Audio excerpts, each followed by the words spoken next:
इस एक्सप्लेनर में खुशामदीद। आज हम ग्लोबल फूड सिस्टम के एक ऐसे पहलू पर बात करेंगे जिसे अक्सर हम बिल्कुल नज़रअंदाज कर देते हैं।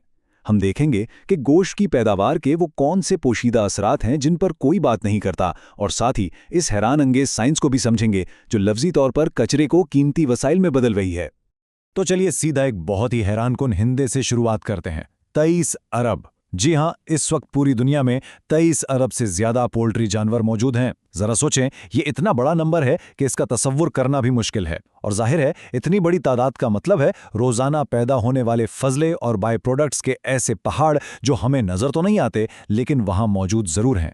तो इतने बड़े पैमाने को दुनिया कैसे संभालती है, इसे हम एक वाज़ेह रोड मैप के जरिए समझेंगे। पहले हम ज़राअत में आने वाले इस बड़े बूम को देखेंगे, फिर इससे जुड़े सेहत के खतरात पे बात करेंगे, उसके बाद फिजले के अंबार, और आखिर में कचरे से तवानाई बनाने जैसे शानदार साइंसी हलों का जायजा लेंगे। सबसे पहले बात करते हैं आलमी सतह पर पोल्ट्री के इस बढ़ती हुई तलब की, क्योंकि आज भी दुनिया भर में सबसे ज्यादा खाया जाने वाला गोश्त पोल्ट्री ही है। अब जरा इस इजाफे की रफ्तार तो देखें। 2015 में आलमी पैदावार 74 मिलियन टन थी, जो सिर्फ 3 साल बाद यानी 2018 तक हैरत अंगेज तौर पर 123 मिलियन टन तक जा पहुंची। और इस दौड़ में अमेरिका, चीन और यूरोपियन यूनियन सबसे आगे हैं। ये आदातो शुमार सच में बताते हैं कि हमारी तलब कितनी तेजी से बढ़ रही है। आइए अपने दूसरे हिस्से की तरफ बढ़ते हैं, देखते हैं कि ये तेज़ रफ्तार ज़रई बूम हमारी सेहत आम्मा के लिए कैसे गैर मरी और संगीन खतरात पैदा कर रहा है। यहाँ सबसे अहम और समझने वाली बात वन हेल्थ या एक सेहत का तस्वर है।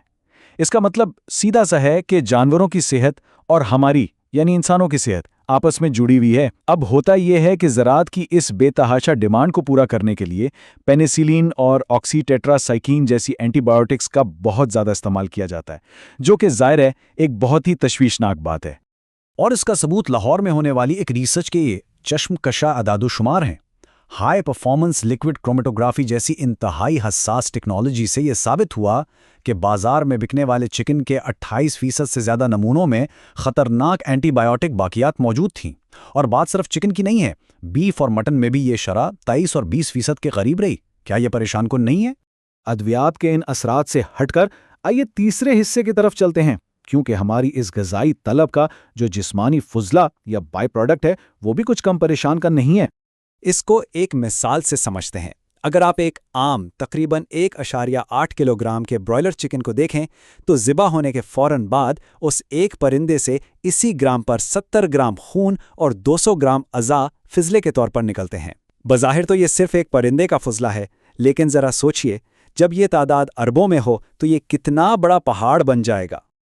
अब इस मिकदार को ज़रा मुल्क भर के इंफ्रास्ट्रक्चर पर लागू करके देखें। मिसाल के तौर पर पाकिस्तान में तकरीबन 25,000 पोल्ट्री फार्म्स काम कर रहे हैं, और इन सब का मिलकर नतीजा क्या निकलता है? हर साल 1 मिलियन टन खाद या फजला, जी हाँ 1 मिलियन टन। ये मिकदार इतनी ज़्यादा है कि इसको संभालना अपने आप में एक बहुत बड़ा चैलेंज बन जाता है। लेकिन ठहरें, तस्वीर का एक रोशन पहलू भी है। हमारा चौथा हिस्सा इसी बारे में है कि कैसे साइंस इस कचरे में छुपी कदर को निकालने के लिए मैदान में आ चुकी है। एक अमल है जिसे पॉलीमराइजेशन कहते हैं। इसके जरिए इन ज़ायाशुदा परों को दरअसल बायोडिग्रेडेबल प्लास्टिक में बदला जा सकता है, और वो भी फॉसिल फ्यूल्स के बगैर। तरीक़ेकार बहुत सादा है। परों को साफ किया जाता है, उनके केराटिन मॉलिक्यूल्स को केमिकल्स के जरिए जोड़ा जाता है, और फिर 170 डिग्री सेल्सियस पर उन्हें एक नई शक्ल में ढाल लिया जाता है। ये वाकई एक ज़बरदस्त इजाद है। और बात यहीं ख़त्म नहीं होती। ये पर चूंकि हल्के होते हैं और पानी को भी रोकते हैं, तो इनको काट कर और प्रोसेस करके खास किस्म का कपड़ा भी तैयार किया जा सकता है, जिसे air laid non woven textile कहते हैं। मतलब बगैर बुनाई के तैयार होने वाला हवादार कपड़ा। अब जो बात मुझे सबसे ज़्यादा हैरान करती है वो ये है कि चिकन के इस फजले से बने कपड़े में खिंचाव बर्दाश्त करने की जो सलाहियत है ना, वो आम टेक्सटाइल इंसुलेटर्स के मुकाबले में 6 गुना ज़्यादा होती है। जी हाँ, 6 गुना ज़्यादा। और इसके साथ साथ ये गर्मी को रोकने में भी बेहद शानदार है। आगे बढ़ते हैं 5वें हिस्से की जानिब, क्योंकि कमाल सिर्फ परों में नहीं है। ये जो लाखों टन पोल्ट्री की खाद है, ये ज़राअत और तवानाई के लिए एक ऐसी सोने की कान है जिसे हमने अभी तक पूरी तरह इस्तेमाल ही नहीं किया।